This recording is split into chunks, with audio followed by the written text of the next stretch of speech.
One of the few films that I watched at IFFI was Humanization. Humanization is a feature film and a black and white feature film in the aspect ratio of 4:3. It is directed and produced by a Swedish director named Julio Muse. The plot revolved around a lady named Anna who lost her child, after which she decided to terminate her life by jumping off a window. But miraculously, she was saved and found herself in a nursing home. Even after going there, she tried to take her life a few times, but there was a nurse who saved her every time.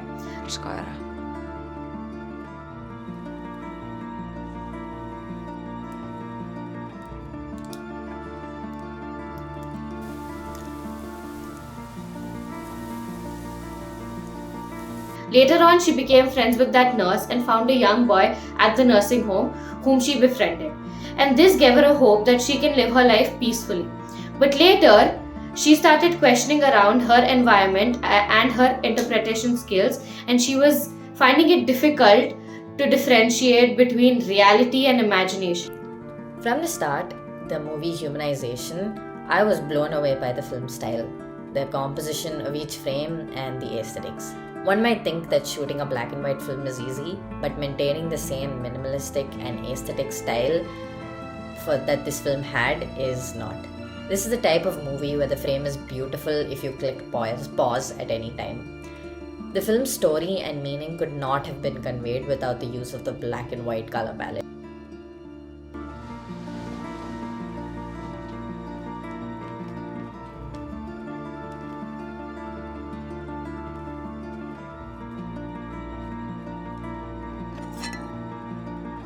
The director of Humanization wanted to mainly focus on the character's revelation as she strives to seek the meaning of her life.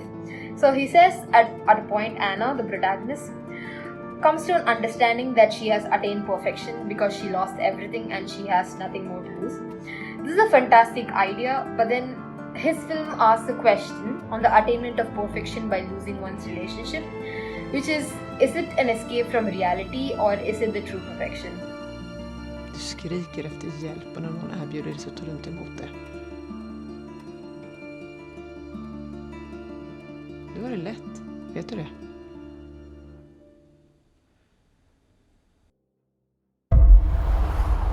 कुछ दिन कहीं चले चलते हैं। आपको ऐसी जगह ढूंढते हैं जहाँ वो हम तक नहीं पहुंच पाएंगे।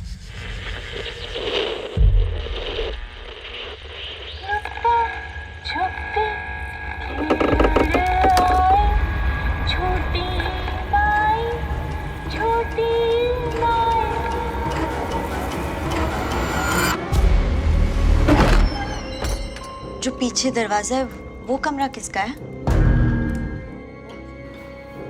Chori is a masterpiece that will surely leave its mark on the Indian horror genre for the years to come, with an excellent score, brilliant cinematography, intriguing and mysterious storyline, and an epic action and acting. The film is a gem of a masterpiece in the horror genre. Emotions were conveyed brilliantly, and the film never seemed to drag the plot. The setting was perfect for a horror movie, as it takes place in a rural area region. I think this was one of the best horror films which I have seen after a long time, since the plot is so, how should I say, not something which we will expect. Something we will be with as a storyteller, we feel like we know what will come next, but then they completely change the plot, which to a surprise it was very refreshing. And I really thank Ify for giving me the opportunity to watch the movie Chori in its first few premiere shows in Goa. And I really thank for the people who managed and organized the show.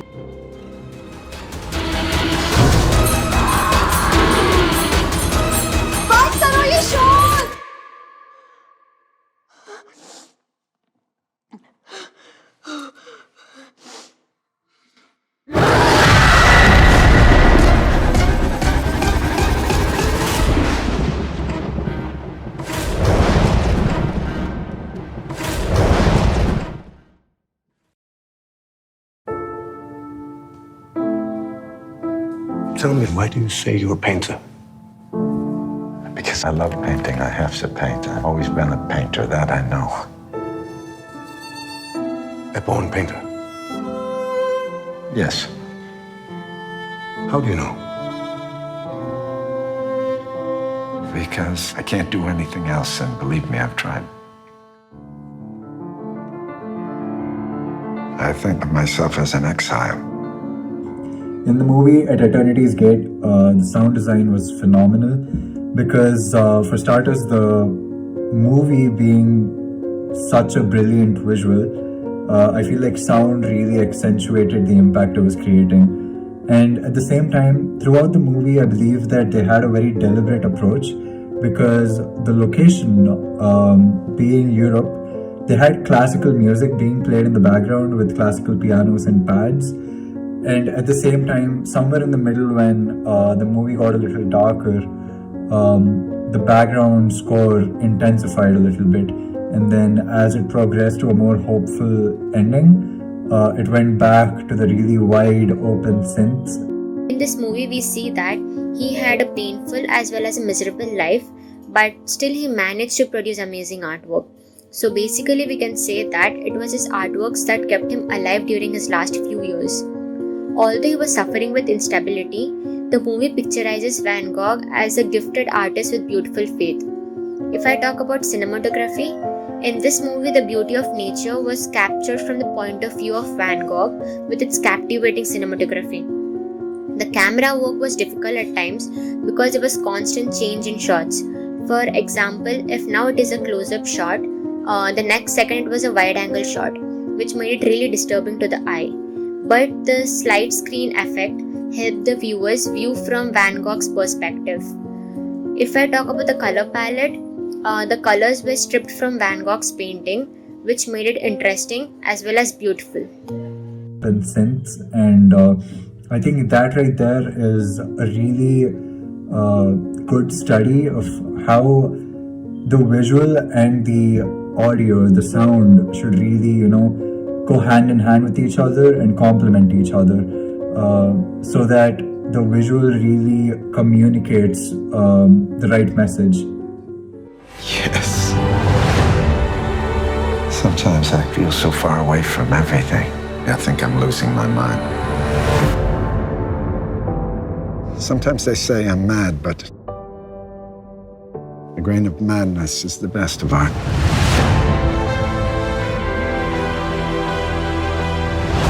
Do you believe that God gave you the gift of painting to keep you in misery?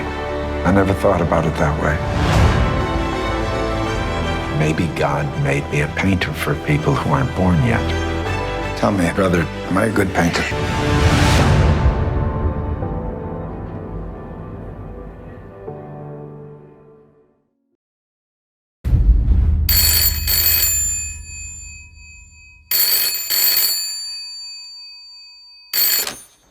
Hello ministry of external affairs.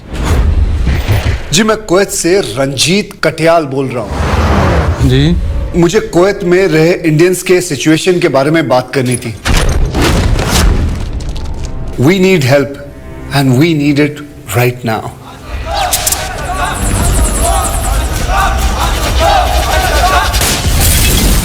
In the movie Airlift, the soundtrack was exceptional. The storyline being brilliant already, it had a very touching concept to it. The sound really took it up a step.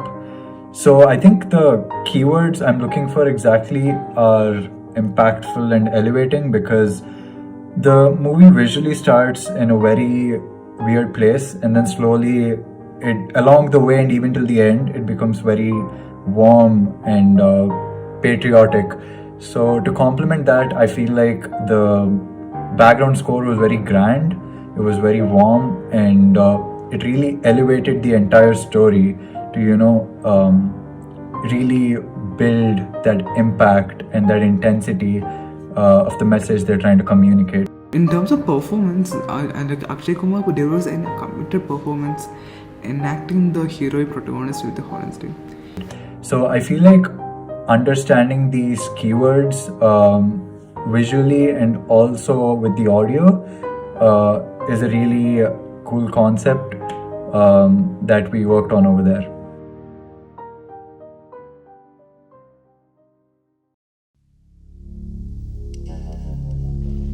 I grew up in a tough neighborhood. Sometimes a reputation follows you. Robert De Niro is Al Capone. I have sworn to put this man away with any and all legal means at my disposal, and I will do so. Sean Connery is Jimmy Malone. You want to get Capone? Here's how you get him. Nothing! Nothing! And if you were a man, you would have done it now. Never stop fighting till the fight is done. The Untouchables is a thrilling, humorous, and gripping film. It is a movie full of emotions with a healthy dose of humor to it. De Palma and his stellar cast deliver what exactly we want, a gripping drama about good and evil. The cast has given outstanding performances throughout the movie. This movie captures all the heartache, emotions, salvations in a perfect manner. Get your hands in the air! You're all under arrest. You fellas are untouchable. Is that the saying, no one can get to you? Hey, everybody can be gotten to. The Untouchables is a sharp and hard-driven action, and despite being unnecessarily theatrical. On one side, there's a flamboyantly powerful mobster whose liquor smuggling made him a popular hero among the prohibition-weary audience, and on the other side, a nameless stranger whose stern and persistent dedication threatened to overturn the town's well-oiled wheels. But to put it simply, The Untouchables is a great adventure movie with at least half a dozen tremendous action scenes and also a script that delivers one quotable line after the other. But then, if there's one misstep that the director made, and it's a very small one, it's spending a little too much time on the protagonist's home life in attempt to use the presence of a wife and a child to further humanize the character. But other than that, this is nearly a perfect motion picture. Paramount Pictures presents a Brian De Palma film. I have forsworn myself. I have broken every law I swore to defend. I have become what I beheld, and I am content that I have done right. The Untouchables.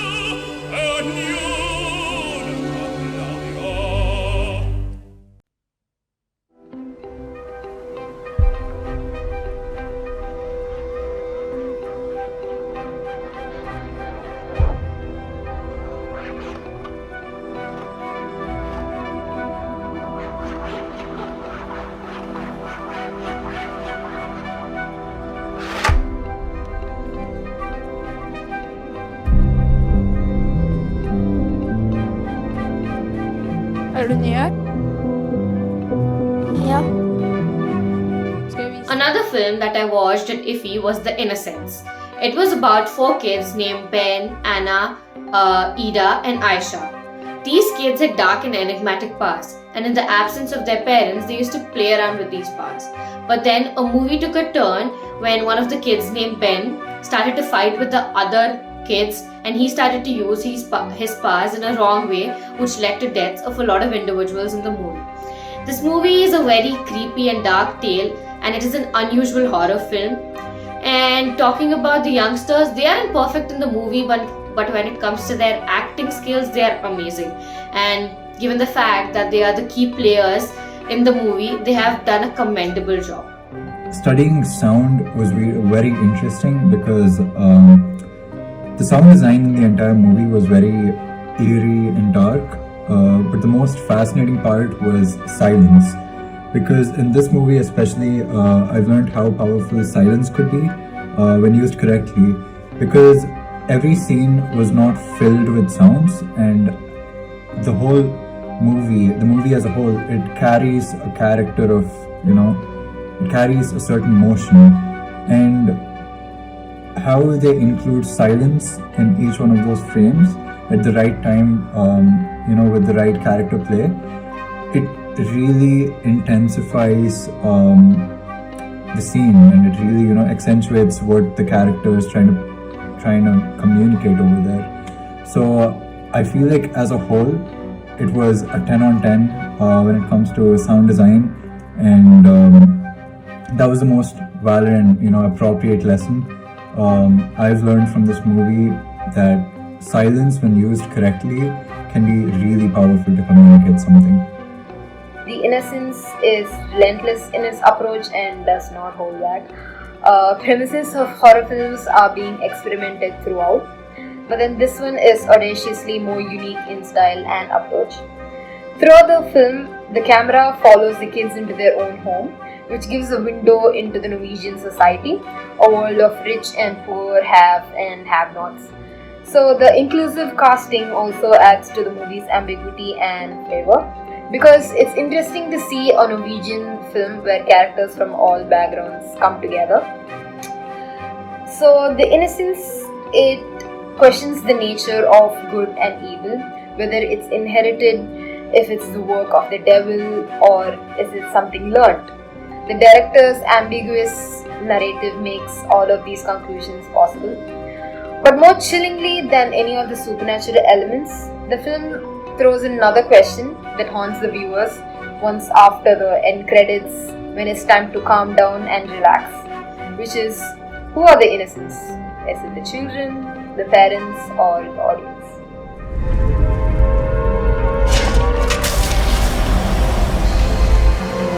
Mama.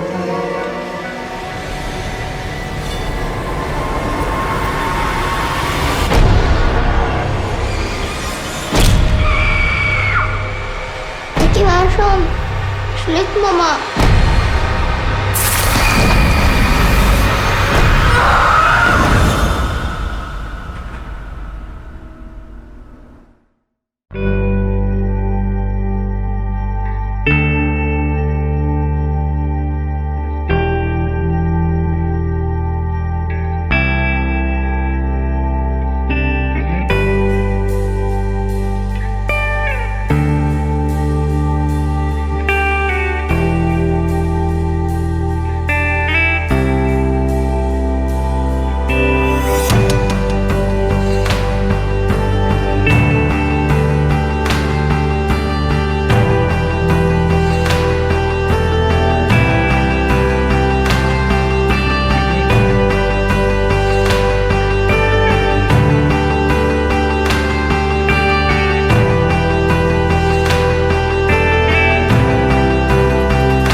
Yeah. Good afternoon, everyone.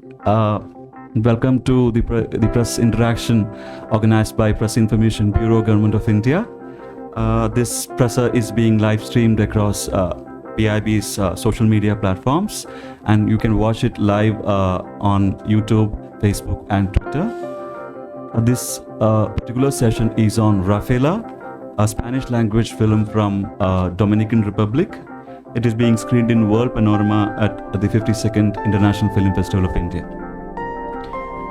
The film was screened yesterday and it was its world premiere. And for those who have not watched the film, Rafaela is a film from the Dominican Republic. It is based on the story of a young girl from the Caribbean slum, and circumstances makes her a gang leader who seeks revenge against the thug that stole all her loot and left her pregnant. So we have with us today the cast and production company representative, and it is my pleasure to introduce actor Judith Rodriguez. And she has been a prolific actor. She has acted in many movies and received many awards as well. She's a Dominican Republic stage and screen actress, writer, director, and producer. And she studied at the National School of Dramatic Arts of Santo Domingo. She has received the best nominations for Best Actress in the 2018 International Film Festival of Guadalajara. And in 2018, she has also received nominations for International Film Festival of La Habana. And we have with us Miss Hani Estrella. She's also a Dominican actress and presenter. She began her career as an announcer on several Dominican FM stations, and she entered the television industry as voiceover artist, and she is a presenter in various other programs in Mango TV. We have also with us Mr. Edward Dice, the representative of the production company which has produced this film. I would request Ms. Judith Rodriguez and others to have the opening remarks first, and then we'll make the session open for interaction. Please, ma'am. Yes, please. Here. Well, good afternoon, everybody. Thank you so much for being here. We are so thrilled to be a part of the festival. This is our first time in India, and it's been remarkable. We were last night in our world premiere.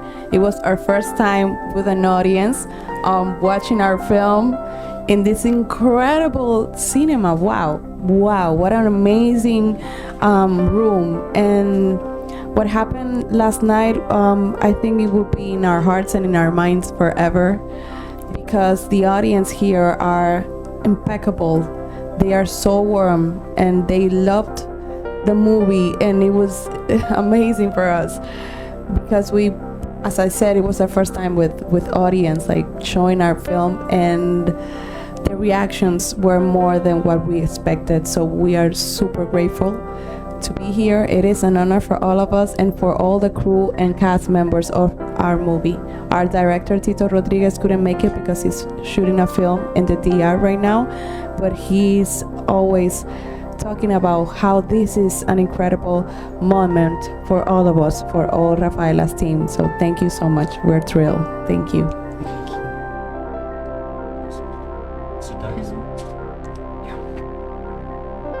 I am. Hello, good afternoon to everyone. Well, as Judith said, it's been amazing for us. Basically, we want to thank everyone that helped us to get us here, get our movie screened in this amazing festival. And to be with you is a great experience. It's an honor, and hopefully we should be coming back soon. Yeah. For any other reasons, because it's so lovely and you've been so kind with us. We can express how grateful we are and how much we appreciate your consideration. Thank you. Thank you for being here.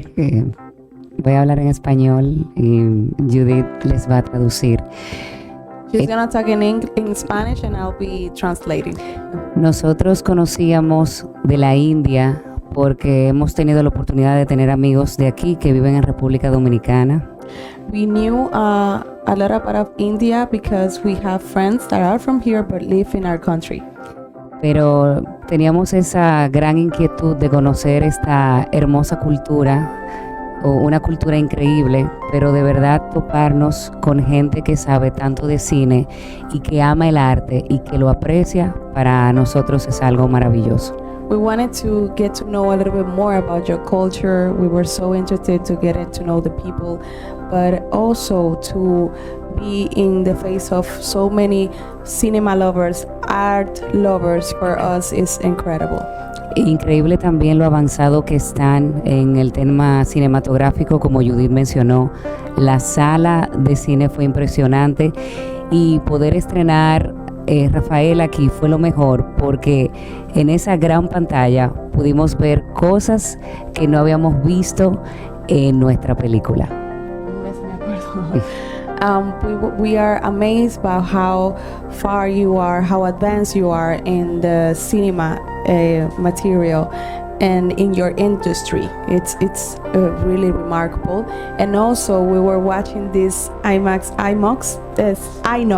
cinema, like the screen are so huge and incredible, like the images and how you can appreciate the movie is even more than a normal experience. Like you have a super realistic experience watching Rafaela in that screen. Yeah, the technology helped us to, it was like watching the movie all over again.